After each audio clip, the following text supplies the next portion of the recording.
for us as a band, we don't really tour. Like, as I say, very serious about churning out regular music, which we're probably quite quick at doing. But in terms of like playing live, I mean, it's kind of like touring's cool, but for me, the passion really lies with creating music and just putting releases out. And I think if it was like a more straightforward kind of like type of music to play and we were all closer together and things, like we would play a lot more than we do.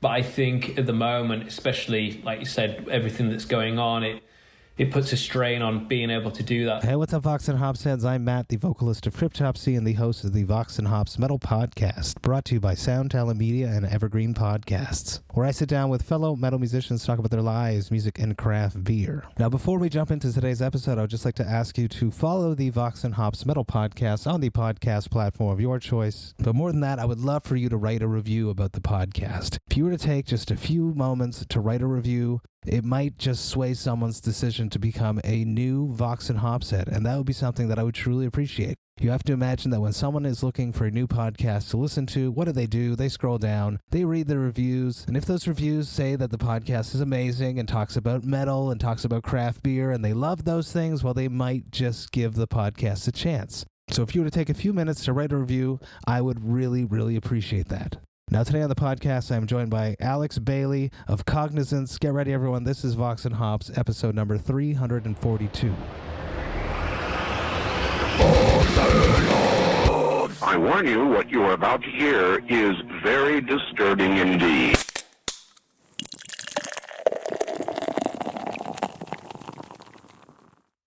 Hey, what's up, everyone? Today I'm with Alex Baillie of Cognizance. Alex, how you doing? I'm very well, thank you, my friend. How are you? Very good. It's nice to see you again. We were chatting just before we started. We were chatting just before we started recording, talking about how we have met each other before. I knew I was speaking to a member of Cognizance. I didn't know which member, but I was happy when I saw it was you because we first met each other in the very beautiful, very nice backstage upstairs in the Temple of Boom in Leeds, and then you reminded me that we actually hung out a few other times after that. So but very nice to see you again. Not as luxury as the backstage at Temple of Boom. Let's put it that way. 5 stars, baby. I'm making fun of it, but I know that it's a very, very important venue, and it is a very, very cool place. And I'm not making fun of it in the sense, in a mean way. It wasn't the tidiest of places.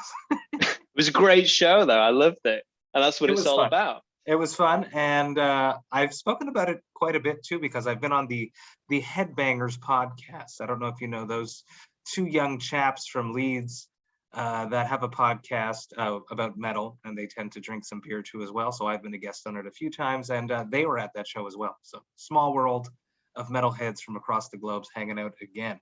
Let's jump straight into the thick of it. The shittiest question of the day, the question that most interviewers kick things off with to, find a pacing and see how this conversation is going to go. How have you coped with the glorious years, plural, of 2020, 2021, and most certainly, hopefully not, most of 2022? How did you cope with these glorious times of uncertainty?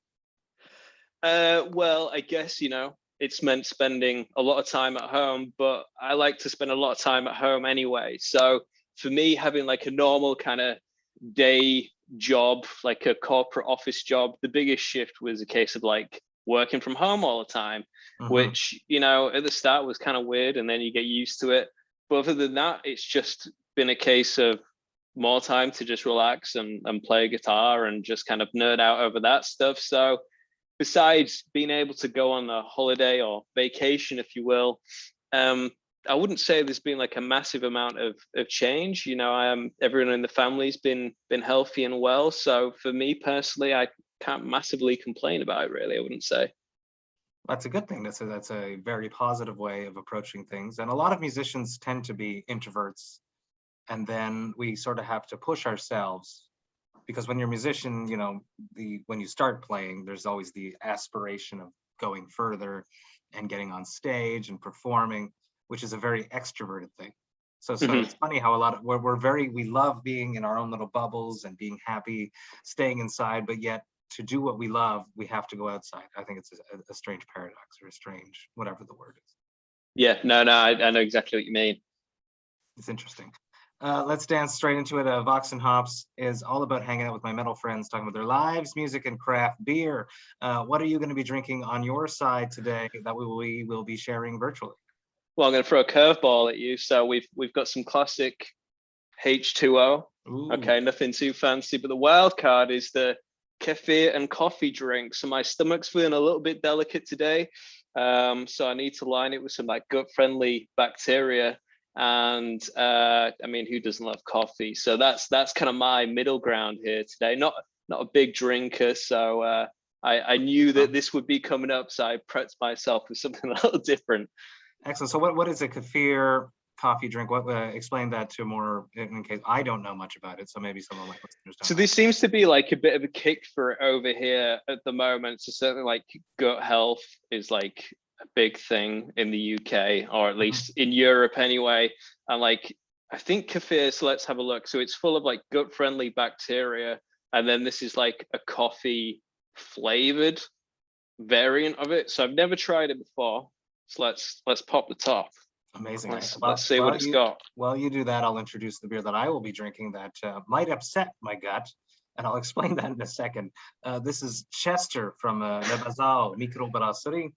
Super cool. They're going hard on the steampunk branding on all of their stuff. This is actually a non-alcoholic beer because we are recording this during my sober February, and when I do sober February, I actually do not drink.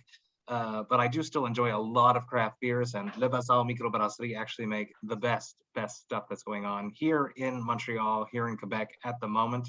It is brewed out of Saint-Buck, which is a classic craft beer bar, craft beer pub, a tap room here in Montreal on St. Denis Street.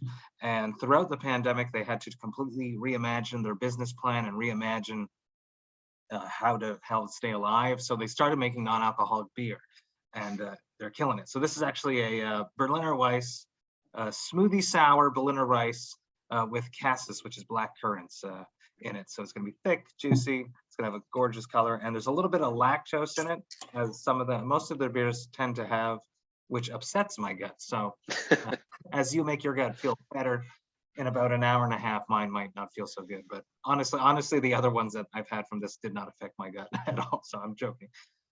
Killer. So tell me, how is that coffee flavored kefir drink? Well, it's definitely got a coffee aroma to it, Matt. But the taste, it's kind of like, well, let me take another sip. But it's kind of like a sour coffee. I think it's the only way that I can put it. Not like an unpleasant sour taste to it, but yeah, it's a strange mixture. Like you say, you feel you're drinking a normal cold brew, and then bam, you try it, and it's something totally different. But hopefully it'll work its magic on my gut. It'll make you feel real good. This poured out just beautiful, like wow, grape juice, basically, just gorgeous. I can smell the fruit from here. Really cool smoothie sours are going on. It's basically like a sour based beer that they pump with a bunch of fruit puree. Love what they're doing. Cheers. Thank you for hanging out for me a bit. Cheers. Thank you for having me. Woo, the fruit, amazing. It's hard, juicy. Mouth feels amazing. So good. Really, the Bazaar makes the best non-alcoholic beers. They've been keeping me strong all month long. Let's dance into beer. You say you're not much of a drinker. I always enjoy speaking to people from the UK specifically because I know that drinking is such a big part of the culture of being a strong, strapping lad in the UK. Yeah. It's extremely important. And then when I have conversations with people that tend to not drink, from there, I'm curious about it, such as Chris from a Party Canada that I just had on recently. So talk to me about your first beer. Do you remember the first beer they ever had? Yeah, I do remember my first beer. So I'm trying to think what age I will have been. I think maybe like 12 or something like that, I would say. So there was like, where we used to live, there was like a street party over the road, and I was friends with a few kids there, and one of the guys' dads had bought us some of the mini Budweisers, and I remember having stubby ones there. like a little stubby bottle. I don't think they do them anymore. No. probably because, you know, a bunch of 12-year-old lads like myself are trying them. But yeah, that was my first one. And I definitely had like a bit of a, it was one of those things where you felt like you looked cool drinking it, and deep down I could not stand the taste. And there was definitely a lot of like, when no one was looking, I just pour a little bit out and like, oh look, I finished another one. But that was definitely, yeah, that was my first beer for sure. So you never really got into the culture of drinking the way that it's expected of you in the UK. Yeah, it definitely is expected of us. We're big boozers in the UK, and we definitely get a reputation for that. So like, you go abroad somewhere, like if there's like a party destination in Europe and it's just full of like boozed up Brits, just like, you know, embarrassing us, fighting, scrapping, you know, all of that stuff. But like growing up, neither of my parents were drinkers, like barely ever. My parents were both like big coffee drinkers, so I got into coffee at an early age. And then like, I've always had a bit of a bad stomach, and certainly alcohol is like flared up, particularly beer. So I really like, you know, mixers, really basic stuff like a rum and Coke, a vodka and Coke, Southern Comfort and lemonade.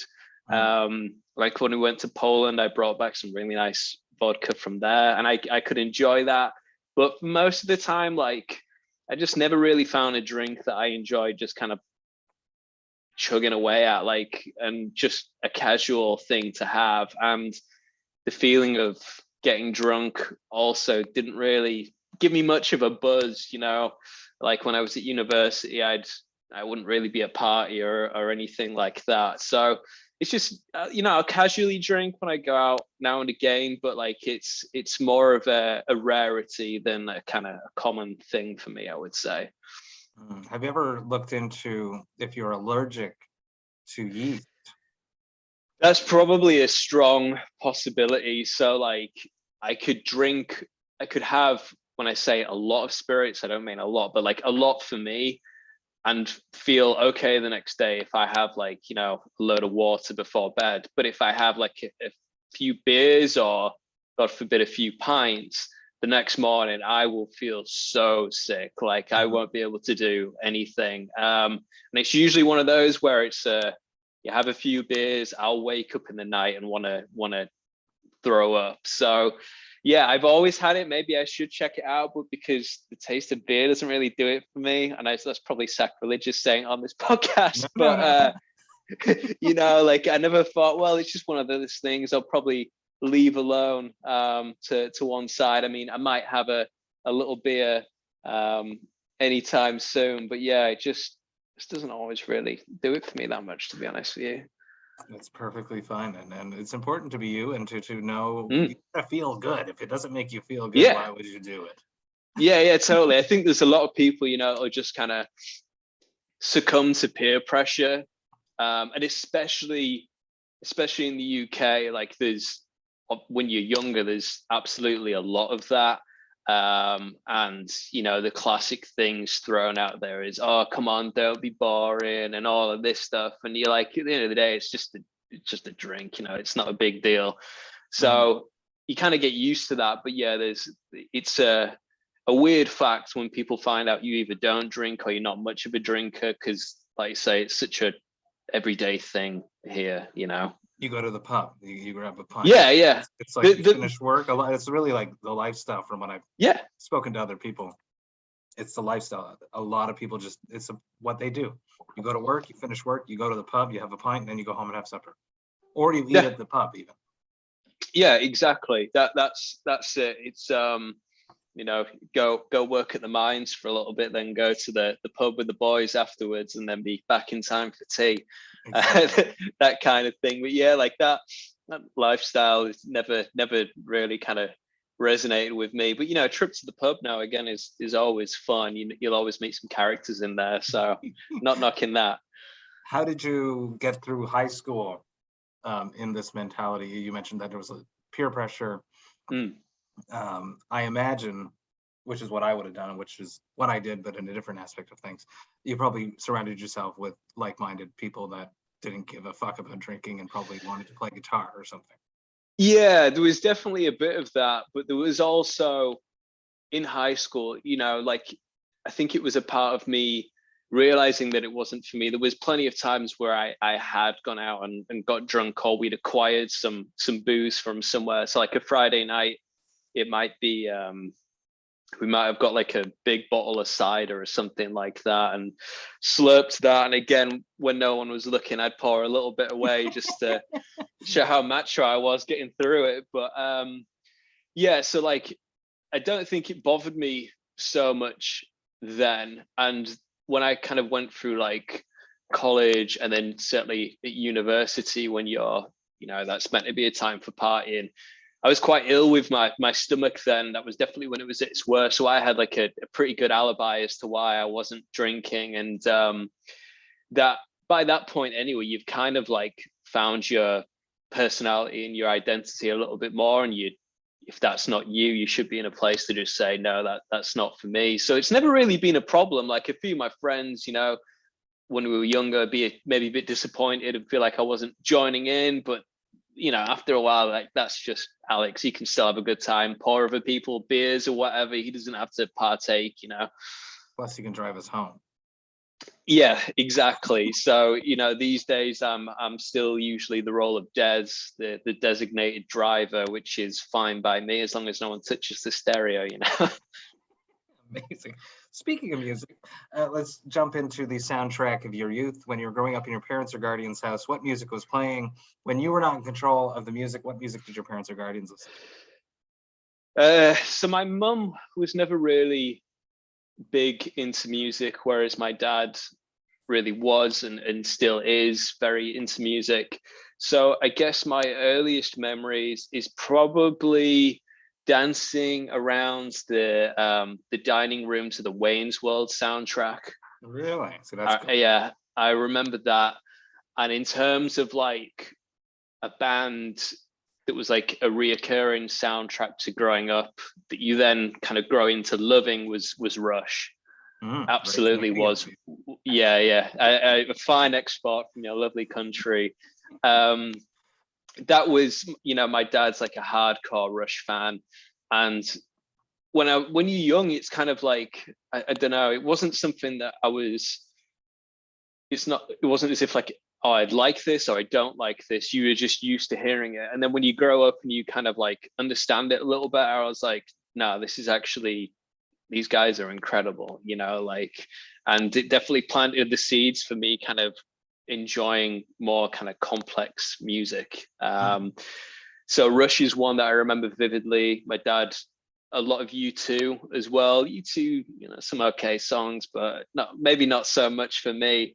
And yeah, they were the ones that I remember that were in the house the most. And as well, maybe a James Bond soundtrack was played quite a lot. Like my dad's big into films, so there was a lot of movie soundtracks. And then kind of from then I started to like discover my own taste in music and the bands that I started to take an interest in. Wayne's World, so important back in the day. Yes. Alice Cooper, the whole live performance of Alice Cooper was amazing. Yeah, I mean, I just remember the classics of him, you know, going into the guitar store and, you know, the sign, and is it like a white Stratocaster? I think it is. Yeah, something like that. I remember that vividly. I've not seen it in a very, very long time. I probably should, but remember, it's a classic. How about your first shows, your first live music experience? The first show that you went to go see? Yeah, so the first one I went to go see often blows people's minds because, like, thinking back, it was pretty special. So we were on a holiday in Florida, and I saw the Project Revolution tour. Do you remember that? No, is that like a shred thing? No. So basically, I don't know what band it was that was kind of their tour, but the lineup was Linkin Park were headlining. Then you had Snoop Dogg. Really? Then you had Korn. I was there for Korn. I was a big Korn guy. Less Than Jake, The Used, and Funeral for a Friend. And that was at the West Palm Beach Amphitheater. And that was the first gig that I'd ever been to. And it was pretty spectacular. Hell yes. Corn was one of my first big shows where there was in like an amphitheater. What year did you see them? They were doing Family Values. Oh wow. But Limp Bizkit didn't come up, and Rammstein didn't come up. It was just Orgy and Incubus and Corn. Yes, Orgy. Yeah, I remember. I remember going. I've spoken about it on the podcast a bunch of times. I was very afraid. But totally into the music. Yeah. Yeah, I would have loved to have gone to any of those like kind of Family Values or any of like the 90s Corn shows. Like I regularly check out like is it Woodstock 99? Oh, that was my birthday. I was having a really birthday party at shout out to Laura Hogue and her wonderful family for letting me. I was underage, and we were having a party, and that the night in July, the Woodstock show. Now, if people research, they'll figure out when my birthday is, which I don't publicize.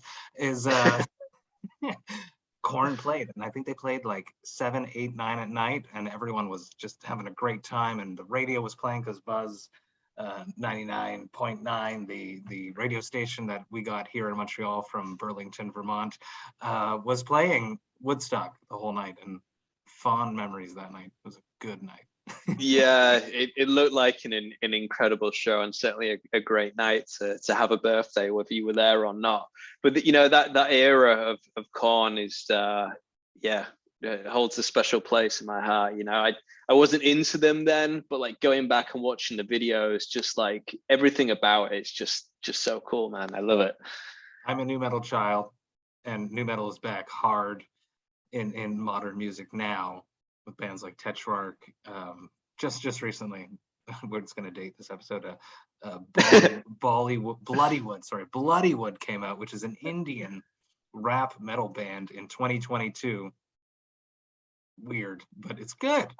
I'll have to give it a listen. It's been a hot minute since I've listened to any nu metal. I mean, I've listened to like a little bit of the latest Korn album that came out a couple of weeks ago, but nu metal's good in my book, man. It sounded great, and it was the golden era of productions as well. Like what's not to like? And people are probably shouting at whatever they're listening to this on, but they know that I'm a nu metal child, and Tala is exciting, another very cool up and coming nu metal band doing a lot of really cool stuff.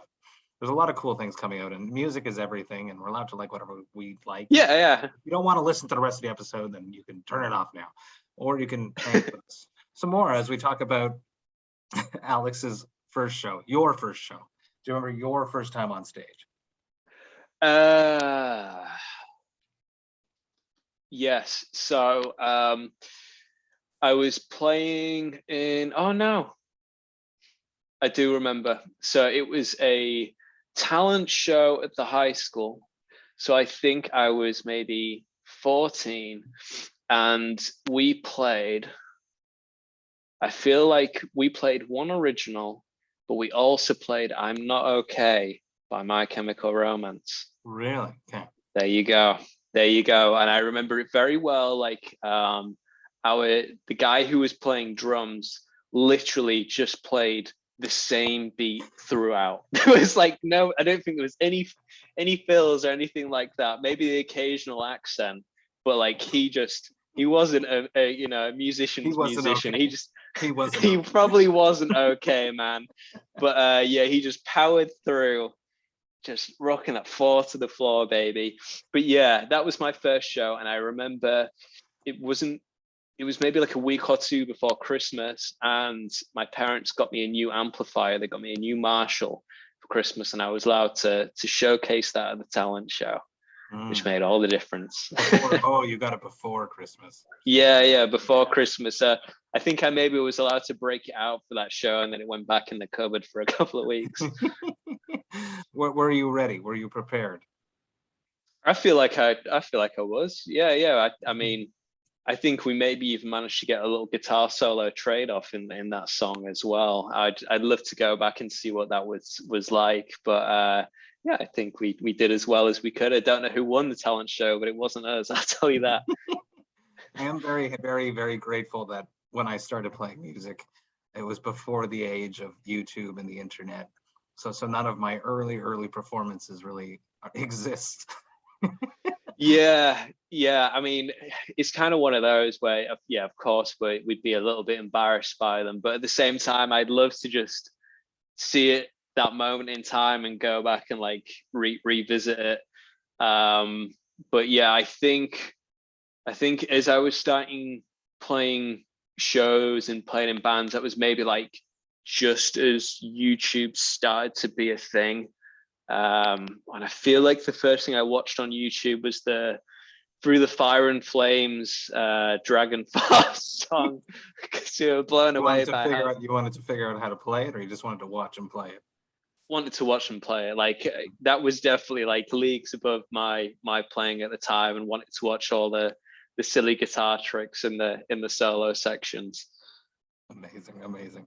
Back in 2016, you guys did something cool. You worked with my guitarist, Christian Donaldson. Yes. On yes.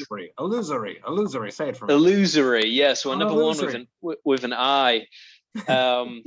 Yeah, we did that one with him. So talk to me about your experience working with Christian Donaldson. Whenever I have people on the podcast that have worked with him, I always like to get a little glimpse into what a working relationship with him is like as a band coming in, because I really think that he's, one of the best in the world, and I really want to showcase his talents on the podcast as much as I can. Yeah, just to kind of echo that, I think he's the man.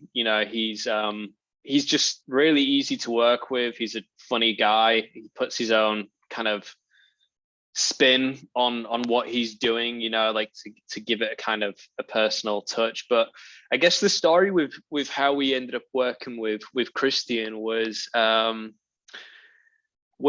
that was an EP, and like we'd not like set out that Christian was going to do the mix. So we were recording with John Brown, who plays guitar in Monuments. So he lives about an hour away from where I live anyway, and he just moved to the area, and so we were going to like record all the guitars and the vocals and the bass with him, and then our drummer was going to do his drums in Austria where he lives. So like the drums were going to be done at the end. So usually, because of schedules, drums come at the back for us. So we'll track to like the vinyl parts, but not the actual final drum performance. So we spent probably a little bit too long in tracking guitars and the vocals, and it basically came down to the end of it where Brown was going on tour and we'd not finished, and there was a few more bits to do, and there was we were butting heads on a couple of things, and basically he was going away. I think it was tour. He was going away for a couple of months, and it was a case of, we want to get this done. We want to get it mixed. And that feeling of you're not rushing to release it, but you just want to know it's all done and it's taken care of. And in the end, the schedules didn't work out because David still hadn't been able to record his drums. And then we said, look, we'll finish with somebody else. And Christian had been on our radar for quite a while. I remember probably some of the first productions I heard from him was the Beneath the Massacre EP that he did. So I think that was the one after Sukov did. That I don't know. Yeah, so he did that, and then when Christian did the EP, I was like, he did this. It sounds killer. And then I remember the Neuraxis one, the last Neuraxis album. Asylum. And I really liked the sound of that as well. And I don't know if I'd spoke to Christian before I approached him, but like I got in touch, and flat off the bat, he was just like, yeah, I really like your stuff, want to work with you. So we sent it over, and it was one of those, he booked a slot as you normally do, and sometimes there's a bit of okay, when it gets to that date, is he actually going to start working on it, or is there going to be a bit of, is he juggling a few things? But it was honestly a seamless experience, and it was one of those where like he does a couple of different versions for you, which is always exciting because when you've got a democracy of different band members, it's like, well, I like version A, and someone's like, I like B, etc. But yeah, it was just a really smooth process. And also I was just like, yo man, do you fancy doing like a guitar solo on this like instrumental song that we've got on there? And he was just like, yeah, sure. And he did a solo. He's like, I suck, I haven't played in forever. I know how he is. I think there was a spiel of that kind of nature. And then he's like, one take, and he's like, I did it, it's okay. Dude, and it was like, it was like a super tasteful, like melodic shred, not like, over the top shred, like I say, really tasteful, really kind of colorful. And I was just like, yeah, this guy's got it going on. And then, yeah, we finished it. And then I think it was maybe, I can't remember what year it was that we met at Temple of Boom. But again, like meeting him in person was just like, he's just a really, really nice guy. And I think I got the vibe you guys knew each other. Like, I got the vibe you guys had met and known each other before. No, he took me to where did we go? I mean, it's funny. Leeds isn't necessarily where I'm from, but let's say he came to my city and then he took me to some like brewery. He was like, let's go here. And I was like, all right, sure, mate. And like, he was just like, like, oh my God, they've got this. I got to try this. I got to try this. And I think I maybe did indulge him with a couple of drinks, but yeah, he's like, strikes me as the kind of guy that, recording can be quite stressful. It can be quite like, you can be quite anxious, some people going into the studio, and like he's probably the type of guy that you'd want to go and make a record with, because he's really chilled and on the ball, and just makes you as comfortable as possible to get the best performance from you. So yeah, I definitely recommend working with Christian. And it's great to see how much his work has continued to step on over the last few years. And I like, so many people were mad about the, like, in a good way, the Shadow of Intent album that he did, because it sounds fucking awesome. So yeah, cheers to you, Christian. Massive cheers to you, Christian Donaldson. I love you. Spicy question. Now, why haven't you gone back to him? We actually have. So okay. There we go. Well, it was for when we did our first album, because we've kind of done like a lot of EPs and like demos. But when we did the first album, like it was one that we'd recorded all ourselves, and it was taking forever, and we wanted to put like a track out as a stopgap. So like he mixed, we called it like a demo version of a song called The Organic Citadel. And then, which sounds amazing. And then we'd already lined up Sukov to do the full album. And then like at the back end of that year, when we'd finished everything, Sukov then mixed the album. But I would totally go back to Christian. I think for us, it's just, I quite like experiment with different people and just seeing what comes out. And, because we're serious about the music and the sound of the music, but because we're not like a full-time touring band, like when it comes to recording, that's our time to like try and just mix it up. So, for what we do next, I don't know what our plans are, but I totally wouldn't rule out working with him.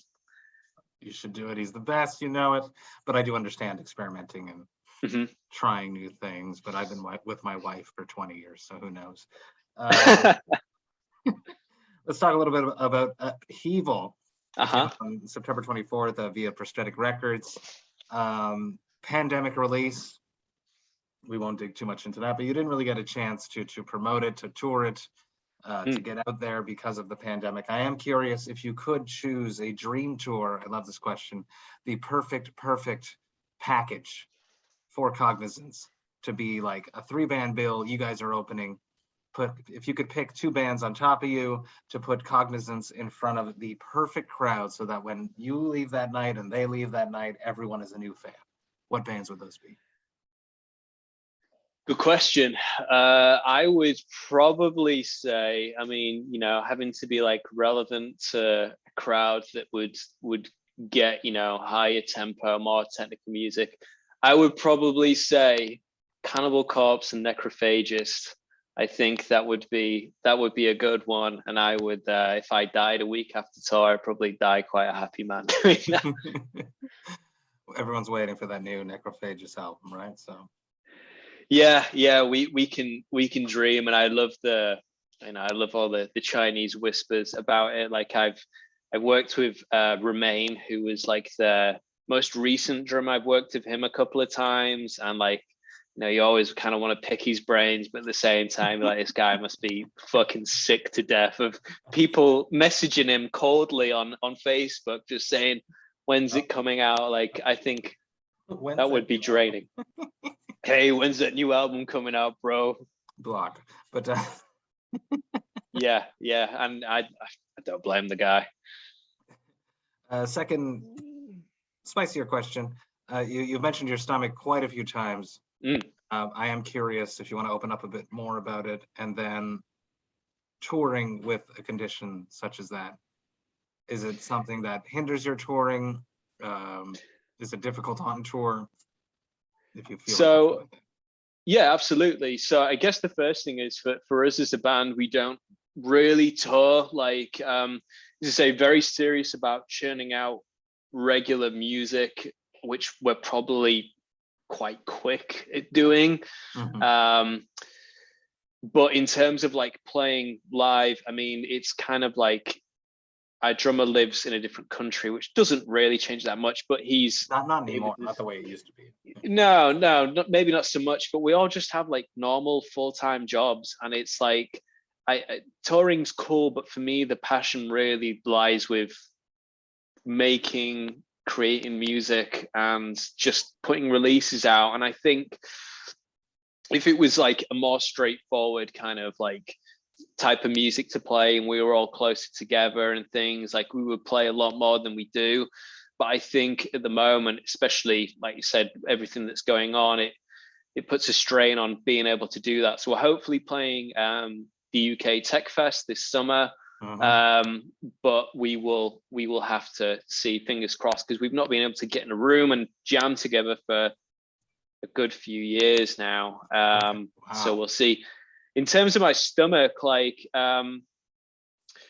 basically with that, like I'm more or less fine now, but like I think it was as I started university, so I was like 20, I would just feel sick and be sick like all the time, mainly when I woke up on a morning. And you know, the classic joke of, oh, morning sickness, blah blah. But literally, like I would drink, I would have like a few sips of water and then I'd just be sick straight away. And I wouldn't be able to like eat anything. I just feel horrific. And this went on, like I saw various different specialists. I had to have pretty much every investigative procedure that you can imagine I had to have done. And you know, some of those, for the record, people, are not very nice, and not nice at all. You know, there's one that goes in the back door. That's not pleasant, but let's be real. The nastiest one is when it's going down here. Oh my God.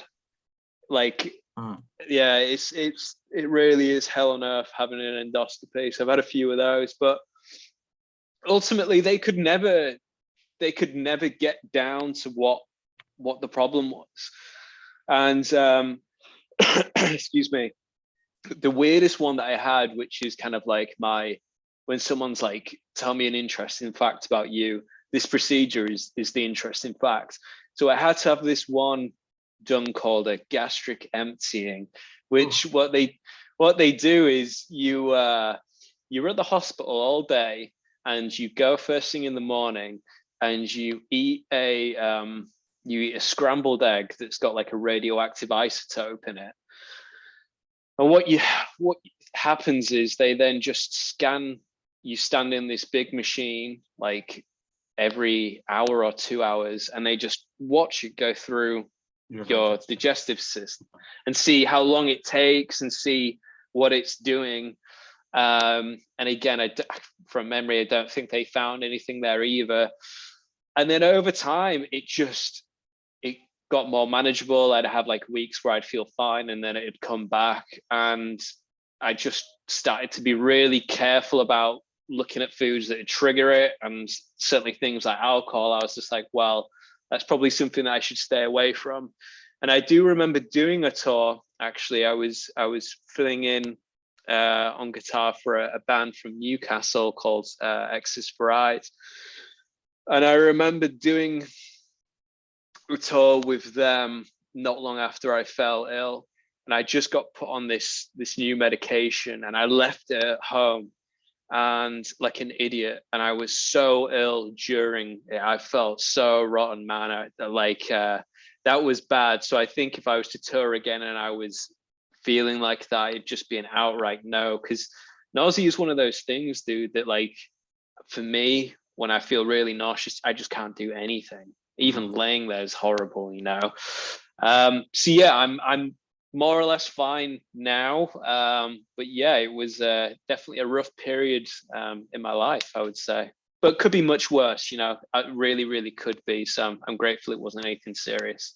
Absolutely, and I'm happy that you're feeling better than that. Would be a horrible, horrible situation. I would never want to. Yeah. No. And to go Thank through you for all of the procedures and not really getting any answers is extremely frustrating as well. Yeah, it always was. Like it's kind of one of those where like doctors, they're just looking for patterns, and you go in with a mild concern and they'll probably find something that you weren't expecting. But this case, they just consistently would find nothing, and I was just like, oh, and it makes you question. It's like, am I crazy? Is it really? Yeah, am I like ill? But I'm like, neurologically unwell, that kind of thing. But yeah, very, very grateful to feel myself again. Wonderful. Cheers to that. Without any doubt. Cheers, man. I love creating collabs. I do it with beer. I released 35 beers last year. I've made tea with Cryptopsy. I've made coffee with Cryptopsy. I love these. They're so exciting. What would be a great collab for Cognizance? Obviously, it's not a beer because it doesn't make sense for you.